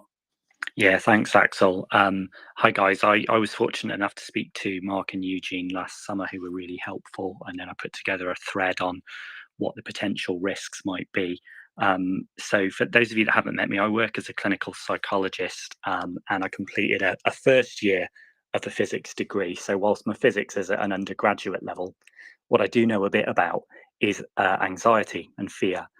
And typically when people are highly anxious, often it's overestimation of risks, not because they so much lack the knowledge of how something actually works, and most people don't know about ionizing radiation, fast neutrons, decay, isotopes, etc. The problem is that people will have little bits and pieces of knowledge about previous nuclear disasters, and not knowing what they don't know, they'll overestimate risks based on those tiny pieces of knowledge. So, for example, people will think something like, I know about Chernobyl. Chernobyl was really bad. That spread radiation everywhere. Now, what they might not know about Chernobyl is that when that meltdown happened, the reactor was running at full power. It actually exploded.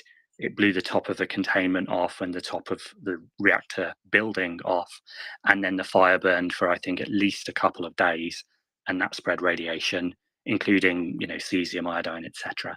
So I think the first thing that I would be trying to explain to people if I wanted to reduce their anxiety is, why it was that Chernobyl exploded and why this sort of reactor couldn't.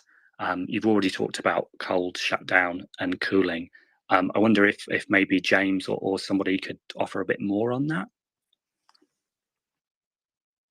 Yeah, and I think in terms of psychologically and explaining this to people, we think about Chernobyl and Fukushima, but the weird thing, I'm just thinking about it myself, the one accident that we haven't referenced is the one that will probably be the most similar if we got into a sort of scenario here, which is 3 Mile Island. Right, 3 Mile Island was a very similar, at least from the broadest stroke. It was also a pressurized water reactor. A VVER is a Russian version of a pressurized water reactor, and 3 Mile Island would be a much more serious, much more faster moving accident than what we had here. In 3 Mile Island, we had the reactor shut down, and then we had a couple of minutes later, a valve fail, or actually about 30 seconds later, valve failed to close, and we had what we call a small break, loss of coolant accident that uncovered the core. And we melted in 3 Mile Island about 60% of the core. But that containment building and those defense in depth systems worked such that there was no significant radiological release and no actual consequences to anyone either on or off the site. What we're talking about here, just to give, I wonder if this would be useful, I'm not a psychologist, but to explain that this would be a much, much, much, much, much milder version of 3 Mile Island if we got into these scenarios. So we really would expect, just like you can go to Harrisburg, Pennsylvania, or you can go, have a house right outside of 3 Mile Island and no one thinks about it today, we would be in a situation where even in the worst case scenario, we would not expect the, Fukushima or Chernobyl-like consequences to the public. We would, to be honest with you, not expect any consequences to the public. Does that help? I'm not sure. I'm once again not a psychologist, but that's what I would imagine this would be like. It would be a much, much milder version of 3 Mile Island in some ways. Much slower, much less dramatic. Yeah. Yeah, so I mean, if I was working with a client that had anxiety about this, I'd be finding out what are the things that they believe, are those things actually true or not, and then I'd be seeking to undo any false or erroneous ideas that people might have by explaining what could actually happen. So what we're basically saying is that the reactor vessel could not explode like happened at Chernobyl. We Absolutely wouldn't not. get hydrogen explosions, and I'd explain what that was, like we had at Fukushima. So well, was that, yeah, was I that mean, the possible? hydrogen explosion thing, it would be, I could imagine an engineering scenario where we could generate hydrogen gas. I think it would be pretty hard for it to explode. I wonder if Eugene has any perspective on this. You probably could get into, just from a technical perspective, but it would take days and days and days and days and days to get to that scenario. But yes, I'm probably being a little bit particular, but yeah. Right. So I think that's the main difference, Tom, between Daiichi Fukushima and the Zaporizhzhia power plant and its design. But I think, Eugene, you want to cut in on this one? Yeah, maybe just to clarify the hydrogen situation. First of all, even if it does explode, it doesn't pose necessarily any immediate danger. So the Fukushima reactors experienced that hydrogen explosion, which blew up the sort of weather protection shed around the reactor, but the damage to the core has already been done. So it's not, it looks spectacular, but it doesn't have any major significance. The explosion itself. 3 Mile Island also had a hydrogen explosion. Yeah. So in response to Fukushima, and to a certain extent 3 Mile Island as well, modern power plants, including Zaporizhzhia, are equipped with relatively simple devices, either hydrogen burners, essentially little flames that continuously sit there and ignite whatever combustible gases are around, or even more elegantly, there are devices which are called passive autocatalytic recombiners? passive autocatalytic recombiners. Thank you. Which are basically plates of metal with some catalytic platinum or palladium, which grab hydrogen atoms from the air and force it to combine with oxygen in a chemically benign sort of calm fashion, so that the water droplets just slide down, and it operates completely passively, as the name suggests, and would remove hydrogen from the atmosphere of the reactor containment, preventing accumulation to the concentrations that would make it to ignite. So a generation of hydrogen is, I agree, it's difficult, but it's not inconceivable. So the ingredients for that reaction are there. So ingredients are zirconium, water, and heat. So all these three ingredients, in principle, are present in reactor cores. But again, the consequences of that would be not safety significant.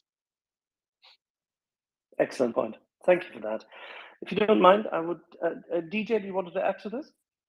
I do. Yes, thank you. I just wanted to kind of talk a little bit more about the psychological effect, because people are asking over and over again, what's worst case scenario? Really, just use your imagination type of thing. And I would say, worst case scenario is that psychological effect. Only the perception of risk or perception of a release or some sort of accident is all that is needed. We saw this in 3 Mile Island. Even to an extent with Fukushima, the perception of risk is all you need to have very lasting effects on the populations of Ukraine and the surrounding area, as well as the entire country. And because we still see people to this day that won't consume anything from Fukushima, or you have right now South Koreans rushing to the grocery store to buy up salt because they're afraid that this very tiny release that's being done out of Fukushima is going to affect them, which there's just absolutely zero chance of that. And then you have people to this day, there's just a recent documentary on the 3 Mile Island accident saying that, yes, we know our cancer definitely came from this, even though we know statistically and factually it's just not possible. there is that psychological effect that even feeding facts like we are can it doesn't necessarily alleviate that fear. But I think it's really important that this sort of message does get out there. The message that we're talking about here, because you don't see that in mainstream media, because this sort of message does not get clicks. The message of, hey, everything's actually not or everything's actually fine. That's not going to get people's attention. So I think one of the important things for people on this call and for us to be doing is really to make sure this message is getting out there, and not just feeding facts, which facts are important, but also acknowledging people's fear. If there's anything that I've learned in my last 6 years about making sure or helping people understand risks, is the perception of risk is very different than the actual risk, and saying that it is not a risk is not necessarily going to bring that perception down or that concern down. That you need to kind of acknowledge their fears and don't just spit a bunch of facts at them. So that's all I had to say. Excellent. And in that very second, George, who had his hand up, dropped off. All right, then let's go back to Doman, and then we go to Dave, and then we have 2-3 more topics. I have a long list of questions from our global audience, which have come in to David and myself, and I'm sure we can go through them. And there are lots and lots of hands coming, I can assure you. So if you have a few more moments, we'd be delighted to having you here. I know that Mark has to go soon, having traveled to Germany, but we'd be extremely happy to have you here for a little while longer. I hope that is okay. Righty-ho. Doman. Just a rough estimate from anyone. In a setting where they wouldn't want to cause any sort of radiological or nuclear event whatsoever, with, let's say, 5 trucks full of C4, infinite quantity of conventional explosives, how much economic damage can they do at the Zaporizhzhia nuclear power plant? That is to say, at replacement cost. So if they wanted to just go straight scorched earth without getting the let's say their willing business partners around the world angry with them for causing a radiological incident, to put it into technical terms, how much would it cost to replace everything and put back that is other, I don't know, turbine holes, electrical systems, all the other stuff, plus how long would it take to put it back after the war? Are you asking for a list of sabotage targets? No. Just a headline figure. They know the list of sabotage targets. They have Rosatom people there. They can tell them. They've been quite willing participants thus far. No. What's the headline figure? Is it in the hundreds of millions, in the billions, and how much of an effort is it to put it all back together? Billions is achievable. What you do is you damage the structural integrity of reactor vessels. You drill through and cut a few bits of reinforcement steel rebar in the pressure domes in the containment vessels that will detint the concrete and damage them quite severely. In the United States, an entire nuclear plant was lost due to unskilled cutting into the containment dome, leading to the loss of tensile strength in the structure. So you could pop all 6 domes, and then you could pop all 6 reactor vessels, and then you could probably damage the main pumps, the main primary loop. That means the really thick, really strong pipes that connect with the core. And then you could probably go and just cut some cable bunches. And that could probably be done pretty quickly. When I say about maybe $30 billion for the replacement cost of the plant, it probably wouldn't be possible to rebuild at that price. Who knows what economies of scale are unleashed by doing 6 at a time, or 6 in a row instead of 2 in the entire country, like the very expensive nuclear in the United States that is $30 billion for 2 plants.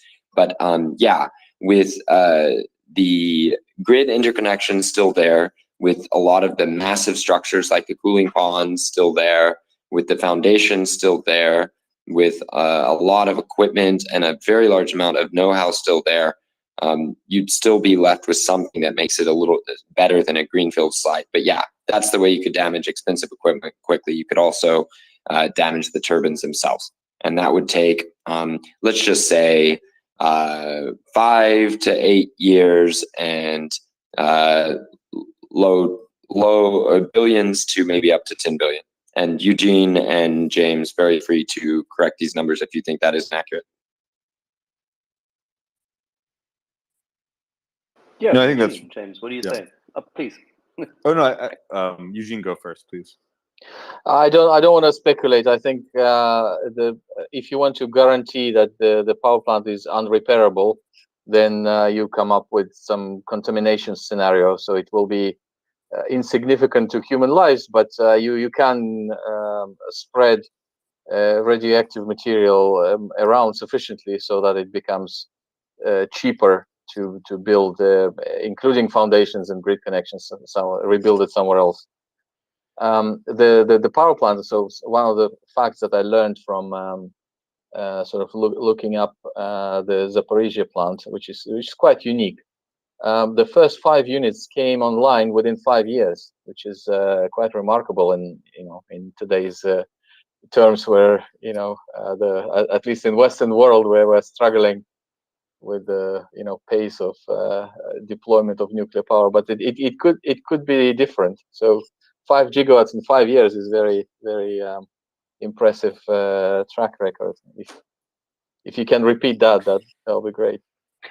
The Soviet Union at that point in time pushed Ukraine extremely hard to build this out. It pushed the Ukrainian SSR very hard to do so because they wanted to build more weapons. They wanted to build more industrial product in Ukraine, increase the output, the industrial output, and they needed massive amount of electricity at that point in time. So it's interesting that as a parting gift, so to say, it pressured the build out of that plant whilst the whole economy of the Soviet Union went down the tubes. I think in terms of sabotage, I think Mark has it, assuming not doing a radiological scenario like Eugene talked about. I think detensioning the containment buildings would likely make them need to be totally torn down and repaired. And to be honest, that would probably write off the plant right there. And then you could also, of course, blow up the turbine islands with conventional explosives, and that would ruin those very quickly. And yes, I think there is potentially, as Mark said, tens of billions of dollars, maybe even more, to be frank, given how large this plant is, and given, as Eugene said, our inability to have late 70s, early 80s Soviet level labor force and industrial capacity mobilization to build power plants as quickly. So I think there is a real risk, and to be honest, I think it's one of the biggest risks here, that we could just sabotage the plant completely without any radiological consequences, though, which would be, of course, better, I suppose. So back to denying electricity, trying to suppress economic growth, and having the during wartime benefit of fear mongering and trying to get some bargaining capital with the West. That's what they've been doing, knowing full well that bar having a massive conventional weapon piercing through the containment area or a tactical nuclear weapon employed, they cannot create an even bigger event. Notably, I would like to introduce this, when the two senators, Blumenthal and Lindsey Graham, went out to give that last public warning, which then has been followed through by the Congress itself, as both House and Senate have now supported this resolution. The interesting thing is that, of course, that it is quite clear that the Russians have no option whatsoever to employ any of those tactical nukes without shooting themselves lastingly into the foot. From that perspective, we have 2 more hands up, and then we would like to shift gears a little, unless, of course, James, Eugene, or Mark, if you have a parting shot or you want to add to this. I have a parting shot because I need to go. Bye, everyone. Mark, thank you very much for joining us. It was absolutely splendid, spiffing, and I shall hope that we continue this, because I'm quite sure that in the coming weeks this will heat up and Ukraine will want to regain control, sovereign control over that national capital asset. All right, DJ, James, Eugene, I hope you stay with us whilst Mark attends to all matters German this evening. And with that, we'll go to I also Fancy need to go in a moment. In a moment, okay. Can Yeah, you take one more question then, Eugene? Sure. Okay. Fancy Pants, make it quick and make it count. Now for Dave, go ahead, because I got a question that will be less to the nuclear experts. Okay, fine, fair enough. Nay for Dave. I don't really have a question so much as a comment along of what the discussion about the perceived risk versus the actual risk. And to look at this, we need to look at I think the whole downwinder situation in Nevada and Utah. Being a cancer researcher in Utah, we're seeing that there's a lot of people that they're saying that they're downwinders and that these nuclear tests 60 and 70 years ago are causing their cancer now, but we can't really quantify that. And I think that a lot of that is that originally there was this huge denial, though these nuclear tests are not going to do anything. And first they denied that the nuclear tests were even happening. I think if for Ukraine to get out in front of this, if there is some kind of nuclear leak, they need to get out in front and own it, say that this is happening, these are the risks, and that there is some risk involved, and we'll help you get through that, rather than just saying that there's no risk, don't worry about it. I think that just makes it worse. I couldn't agree more. I'm all for honesty and measured response. So where the risk is high or the consequences or both, then it deserves more attention. Where it's insignificant, then it deserves less attention. So the problem arises where these two are misaligned. There was a previous question that was left hanging about passive cooling. So maybe I should say that before going. So these things are certainly possible in more modern VVR type reactors. They are taken to much further with decay heat removal being accomplished by completely passive means. So one of these designs in India, in Kudankulam, has this sort of imaginary octopus sitting on top of the containment building, if someone saw the picture of Kudankulam. So these are air-cooled heat exchangers that are connected to actually steam generators, which can be drained from water and become air-cooled heat exchangers, with the cold side being these pipes sitting on top of the containment building, with natural circulation of air being picking up the heat, and atmosphere becoming an ultimate heat sink. I don't think Zaporizhzhia reactors are quite that sophisticated. They're relatively old designs. But if steam generators are full of water, which they should be, they can provide a means for passive cooling, because primary system, when it's closed and the pumps are not energized, the primary coolant will circulate naturally, because the core sits at lower elevation than the steam generators. So as long as steam generators are cooled by whatever means, you can assure that the movement of heat from the core to the steam generator by natural circulation. So I don't know what exactly the report meant by passive means, but I would guess it's something of that sort. Okay, then let me just file this one question in, which we had before, and from Bloc Québécois, about the monitoring. The IAEA has stated that they are still in need of having more access than they had thus far. You know the process as to how they operate and the likes. They have walking tours, they go around, they check the site. Sometimes they are blocked. The Russians have not been massively cooperative. Is that enough? What else could be done? And how do you see these monitoring procedures in terms of getting sufficient amount of information? Well, I think it's more theatrical, sort of a manifestation of, or it's a statement of intent, or who is the master of the house in here, rather than having significant implication on safety. IAEA inspectors are either present temporarily or continuously in some nuclear installations, primarily for the reasons that IAEA exists as a watchdog for non-proliferation treaty, rather than assuring safety. So safety is sort of a byproduct of